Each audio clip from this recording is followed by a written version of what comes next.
Welcome to the deep dive. You know, when most of us hear yoga, the mind, it jumps straight to the physical side, doesn't it? Like downward dog, warrior pose.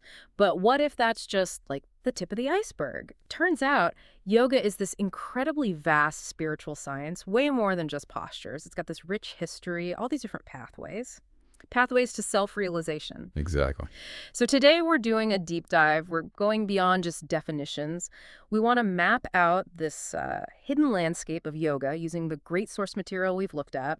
The idea is to help you find a path or maybe paths that really resonate with your own journey, because yoga, at its heart, it offers these amazing tools for growth, for inner peace, and, connecting better with the world. Absolutely. And understanding these different branches that can really, truly deepen your practice. Doesn't matter if you're just starting out or if you've been on the mat for years.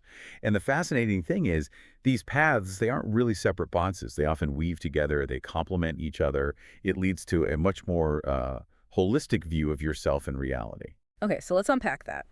Our sources talk about these 5 pillars of yoga. We've got Jnana, Bhakti, Karma, Raja, and Hatha yoga. Each one is like a distinct approach, right? Different ways to develop spiritually. That's a great way to put it. Different focuses, different methods.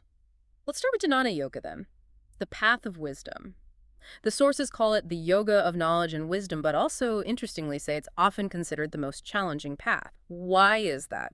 What makes the wisdom path so tough? Well, Jnana Yoga is very much an intellectual journey, you see. It's about trying to tell the difference between what's real and what's, well, not real, the eternal versus the temporary. Okay. So practitioners dive deep into introspection, self-inquiry, Yeah. lots of philosophical study, often using sacred texts and teachings. Okay. But it's not just book learning. It's about using the intellect to cut through illusions, to dismantle false beliefs about yourself and the world. Yes, peeling an onion. Kind of, yeah. To get to the core, the ultimate aim is direct, intuitive knowledge of reality, to realize that your individual soul, the Atman, is actually one with the universal consciousness Brahman. Wow, that sounds intense, very cerebral. So for someone looking for spiritual wisdom, how does that translate? Is it finding answers or maybe changing the questions you ask? It's probably more about changing the questions and ultimately realizing the questioner itself. It shifts your whole perspective. Okay, so from that intense intellectual focus, let's pivot. Bhakti yoga, the path of devotion. This one, the sources say, appeals straight to the heart. It's the yoga of love and devotion. It really is. Bhakti is all about cultivating unconditional love and surrendering to a higher power. Now, that power could be a personal god, a guru, or maybe just the divine energy of the universe, whatever resonates. And how does that look in practice? Oh, lots of ways. Chanting, prayer, rituals, service to others. Basically cultivating pure, selfless love. It's very emotionally focused. The core belief is that this divine love can actually purify your mind and lead you towards liberation. It's about channeling all your emotional energy towards that connection. Such a contrast to Jnana, isn't it? Head versus heart, almost. But it makes you wonder, is there a risk of it becoming, purely emotional without some grounding? That's a fair question. I think in its purest form, true devotion naturally leads to a kind of wisdom and appropriate action, too. The love itself clarifies things. It's not blind faith, ideally. That makes sense. So if Bhakti is heart, Jnana is mind. Maybe Karma Yoga is the most grounded in our daily lives, the yoga of selfless action. How do things like mindful living fit in here day to day? Karma Yoga is fundamentally about how you act.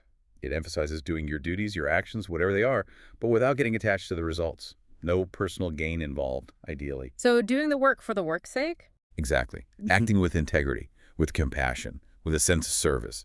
You view every action, even small ones, as an offering.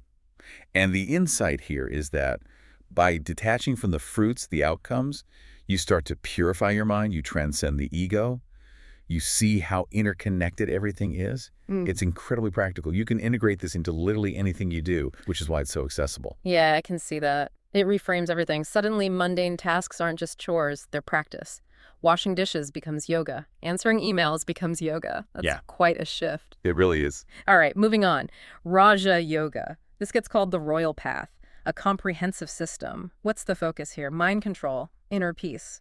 Raja Yoga is really the science of mind control, you could say, using meditation and very systematic practices. Its most famous guide is Patanjali's Yoga Sutras, which lays out the 8 limbs of yoga, Ashtanga Yoga. Ah, yes, the 8 limbs. I've heard of those.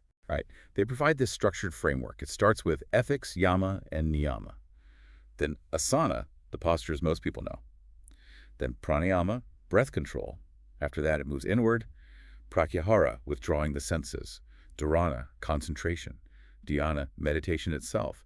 And finally, samadhi, enlightenment or absorption. There's a very methodical path for calming the fluctuations of the mind and reaching higher states of consciousness. Very structured. It sounds incredibly systematic, like a ladder you climb step by step for the mind.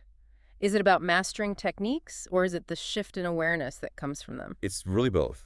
The techniques are the tools, the means, but the goal, the mastery, is that profound shift in consciousness, yeah. Okay, and that brings us to the last one, Hatha yoga. This is probably the one most people in the West recognize, right? The physical postures, asanas, the breathing, pranayama. We often see it just as exercise. But you mentioned Raja yoga. Our sources say Hatha has a deeper traditional purpose. Absolutely. While today, yeah, it's often treated like fitness, traditionally, Hatha yoga's main purpose is to prepare the body and mind for the deeper practices of Raja yoga. Oh, okay. It aims to balance these two fundamental energies in the body. There's Ha, the sun, active masculine energy linked to prana, and Atha, the moon, receptive feminine energy linked to apana. Balancing these through postures and breath work leads to physical health, sure, Yeah. but also mental clarity and ultimately spiritual awakening. It builds the foundation. So it's not just about flexibility or strength. But primarily, no, those are benefits. But the goal is creating a stable, balanced physiology ready for meditation and deeper mental work. And pretty much all the modern styles you see, Vinyasa, Ashtanga, Iyengar, they all stem from Hatha yoga. That's a real aha moment. So the stretching and breathing aren't the end goal. They're the prep work for the inner journey, especially Raja yoga. That context is so important. It really shifts the perspective, doesn't it? Yeah. And exploring all these branches, it can be such a rewarding journey. People often find they gravitate towards one path more at certain times in their life, or, they naturally start combining elements from different paths. It becomes a very personal, holistic practice. And that's the key takeaway, maybe. There isn't one right way to do yoga. It's about finding what resonates with you, what helps you build that holistic understanding. Precisely. Wow, so we've definitely gone way beyond downward dog today. We've explored this incredible landscape, wisdom, devotion, action, mental discipline. This deep dive really shows yoga as this rich, diverse system for living, not just a physical exercise class. And hopefully understanding this helps you approach yoga, whatever your practice looks like, not just as movement, but as this complete system for self-discovery, for well-being. Maybe start thinking about which of these paths calls to you, or perhaps how you might already be weaving some of these elements into your life without even labeling them as yoga. That's a great point. So the question to leave you with is this. What insights from these different branches of yoga might you start exploring or integrating to unlock your own potential for inner peace and connection?